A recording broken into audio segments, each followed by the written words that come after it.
What is up, you guys? This is Chris with Embroidery, patches for the culture. And in today's video, I'm going to show you the full process of packaging up our Etsy orders. This video has been requested from one of our YouTube followers.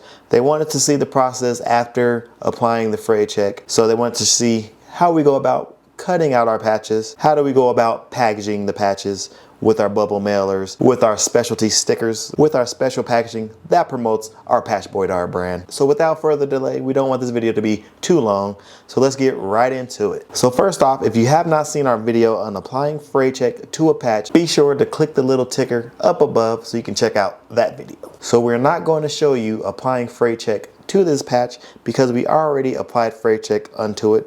So what we're going to do next is we're going to take the patch out of the hoop. To take the patch out of the hoop, you can simply just get your fingers underneath the hoop right there, and you're going to push up. The inner frame releases from the outer frame. And so what we're going to do, put our patch out the way, we're going to take our frame and we're going to put our frame out the way.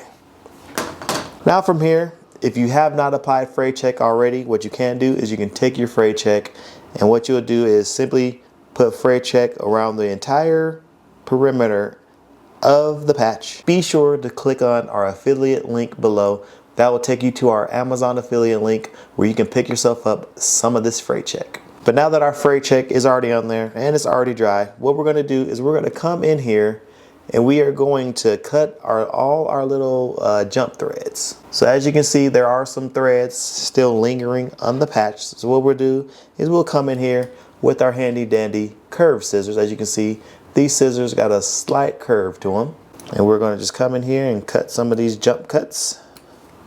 Get the patch ready. So you want to make sure your patch is fully ready. So if you do have some jump cuts, for instance, if you are using a Brother SC625, you will have these jump threads here.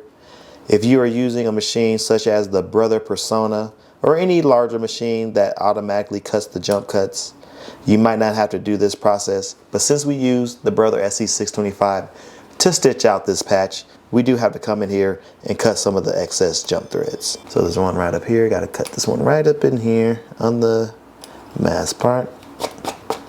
Sometimes it's difficult to show you guys this stuff on camera. All right, so next up, now that we got all of our little jump threads cut out, what we're going to do is we're going to take our scissors, the same scissors we're still using, and we're just going to cut the patch out close to the satin stitch border. Over here at Embroidery, we like to give our embroideries a satin stitch border, so that way when it comes time to cutting it out, it gives it a nice clean looking edge. So we're going to come in here and cut this patch out. As I said, we're going to cut close to the satin stitches. Sorry if it's not fully on camera, but I'm trying to look as close as I can to make sure I don't actually accidentally cut any of my satin stitches. You don't want to cut any of your satin stitches by accident, because then those stitches will be popping up, and you don't want that to happen. You might have to go in with your sewing machine and redo those satin stitches just so they stay down. But so far so good, just cutting around carefully around the edges, getting close but not too close to where I end up cutting any of the satin stitches. And that's the reason why you apply your Fray Check where the satin stitches touch up against the duck cloth. So that way you have a little bit of wiggle room to cut around. So we got our patch cut out. Let me get this excess out of here. So there are different things you can do with your patch as far as the backing goes. So here's what the back looks like. Let me zoom in so you guys can see that nice and cleanly. So here's what the back of the patch looks like. So it's just going to be a sew-on. Let me cut some of these like excess threads. Don't want all these threads dangling around, especially when it comes time to shipping it to the customer. Want to give the back a nice clean look. I'm using scissors, but what you can do is use a lighter just to burn off all these excess threads. So here we have the patch. It's all ready to go. Like I said, you could do some iron-on backing if you wanted to. We could do some Velcro backing if we wanted to, but this customer, they just wanted this to be a sew-on patch, so we're gonna make it a sew-on. When it comes to shipping, we do like to print out one of these purchase receipts for the customer, so we add this into the packaging. We're gonna keep this folded up, and this will go into our bubble mailer. But before we go on to the bubble mailer, let's go ahead and show you guys our packaging. For our packaging, we use these slips right here, which is like a thicker paper. We go and get these printed off at our local print shop. We design it so that way 4 of these rectangle shapes will fit on one piece of paper, and then we'll end up doing like 50 copies, so that way we have a bunch of these, and we pre-cut them and have them ready to go, just so we can avoid the extra step of cutting these out and putting them in the packaging. What we also have are these crystal clear baggies right here. These baggies can be purchased through our Amazon affiliate link, so if you want to pick up some of these baggies, you can. They are 4x6, which work perfect for our little packaging inserts, for our little package branding. We also ordered some of these off of Amazon. I don't think we have these linked with our affiliates with Amazon, but this was like a roll of 500 thank you stickers. Thank you for supporting our small business. We like to add these onto all of our crystal clear baggies right there on that bottom right corner. With our branding slip, we like to make sure that the white side is showing up front, like so, and we'll just go ahead and slip this into the baggie. Like so. So this will go inside the baggie. So there's an adhesive strip. All we got to do is peel that off and the package will stick to itself. So now that we have our packaging good to go, what we'll do is we'll take our patch and we will put our patch inside of there, like so.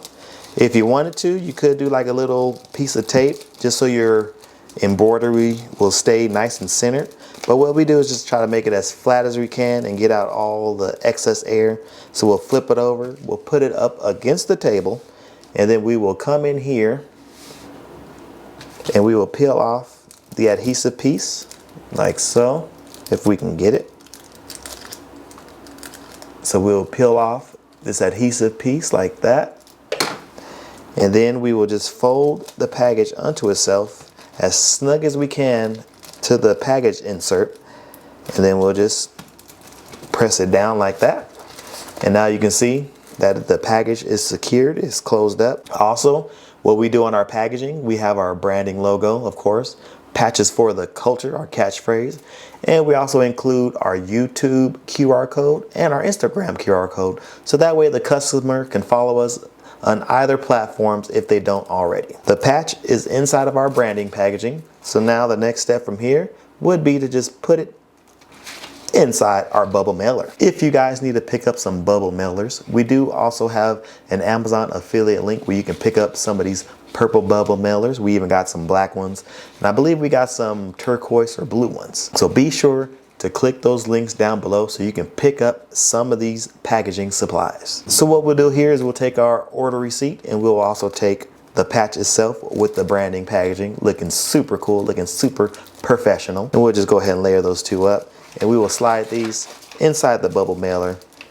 This bubble mailer is a, what is this, like a 5x7, I believe, which is a perfect size for our patches. So we'll go ahead and get those pushed all the way down. As you guys can see, the order receipt and the patches inside of there. And so now what we'll do is we'll remove the adhesive strip right here on the bubble mailer, and we will go ahead and seal it down. It's just about ready to go. The last thing to do will be to put on our label. We already got the customer's information on the label. This is just the back side of the label. I'm not going to be flipping it over just for privacy. So let's go ahead and get that label on. Thank you guys for tuning in. If you found this tutorial helpful, be sure to give it a thumbs up and hit that subscribe button if you are not subscribed to the channel already. Also, hit that notification bell so that way you are notified whenever we upload future content or tutorials up onto the channel. This has been Chris with Patch Boy Darb, and we will see you on the next video. Peace.